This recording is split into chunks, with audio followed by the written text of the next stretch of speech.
Samajwadi party ने शनिवार को लोकसभा चुनाव के लिए उत्तर प्रदेश के 6 उम्मीदवारों की अपनी 5वीं सूची जारी की, तो इस सूची में धर्मेंद्र यादव को आजमगढ़ लोकसभा सीट से अपना उम्मीदवार घोषित किया। इसी के साथ स्वामी प्रसाद मौर्य के नाम की भी चर्चा होने लगी है।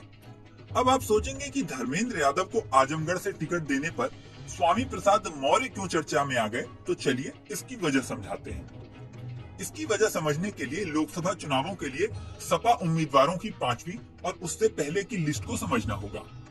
सपा ने जब कैंडिडेट्स की 5वीं लिस्ट जारी की थी, तब लोकसभा चुनाव के लिए 6 उम्मीदवारों की घोषणा की। पार्टी ने इसमें मिश्रित लोकसभा पर अपना प्रत्याशी बदल दिया। पार्टी ने मनोज कुमार राजवंशी को मिश्रित सीट से अपना प्रत्याशी बना दिया, जबकि इससे पहले मिश्रित से रामपाल राजवंशी को प्रत्याशी बनाया गया था। इसके अलावा सपा की ओर से बदायूं में अखिलेश यादव के चचेरे भाई धर्मेंद्र यादव को उम्मीदवार पहले बनाया गया था, लेकिन बाद में धर्मेंद्र यादव की जगह चाचा शिवपाल को प्रत्याशी बना दिया गया। अब धर्मेंद्र यादव को आजमगढ़ से सपा ने उम्मीदवार बनाया है। ये सारे बदलाव देखकर उन आरोपों की चर्चा होने लगी है जो अखिलेश यादव पर स्वामी प्रसाद मौर्य ने लगाए थे। दरअसल स्वामी प्रसाद मौर्य ने बीते महीने सपा से नाराज होने के बाद राष्ट्रीय महासचिव पद से और अपनी सदस्यता से इस्तीफा दे दिया था। तब उन्होंने अखिलेश यादव को एक चिट्ठी लिखी थी। उन्होंने अपनी चिट्ठी में अखिलेश यादव के कई फैसलों पर सवाल उठाए थे। उन्होंने कहा था कि सपा अध्यक्ष बार बार अपने प्रत्याशी बदल देते हैं। तब उन्होंने इन आरोपों के पीछे विधानसभा चुनावों का जिक्र किया था। उन्होंने कहा था कि यूपी के विधानसभा चुनावों में कई प्रत्याशियों का पर्चा और सिंबल दाखिल होने के बाद अचानक प्रत्याशी बदल दिए गए।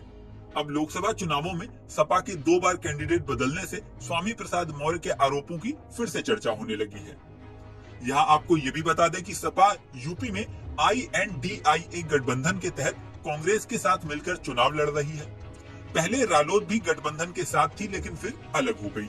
ऐसे में यूपी की 80 लोकसभा सीटों पर सपा ने 17 सीटें कांग्रेस को दी हैं। वहीं भदोही लोकसभा सीट टीएमसी प्रत्याशी के लिए छोड़ दी है। बाकी सीटों में सपा अब तक 42 सीटों पर कैंडिडेट घोषित कर चुकी है। सपा के बाकी कैंडिडेट्स के ऐलान का तो इंतजार किया ही जा रहा है। साथ में ये भी सवाल उठ रहा है कि कहीं फिर से कोई प्रत्याशी तो नहीं बदला जाएगा। इसके अलावा अखिलेश यादव खुद चुनाव लड़ेंगे या नहीं, इसे लेकर भी तमाम कयासबाजी जारी है। सूत्रों का दावा है कि अखिलेश यादव कन्नौज से पर्चा दाखिल कर सकते हैं। साल 2000 में भी अखिलेश यादव कन्नौज से सांसद बने थे। इसके अलावा साल 2019 से 2022 तक आजमगढ़ के सांसद रह चुके हैं। बाद में आजमगढ़ से इस्तीफा देकर करहल से उन्होंने विधानसभा चुनाव लड़ा था। फिलहाल अखिलेश करहल से विधायक हैं।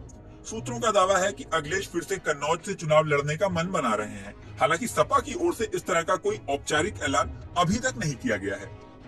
अब सपा की आगे की लिस्ट में क्या होता है और अखिलेश यादव चुनाव लड़ने का ऐलान करते हैं या नहीं, ये समय बताएगा। इस वीडियो में फिलहाल इतना ही। जल्द ही नया वीडियो लेकर आपके सामने फिर आएंगे।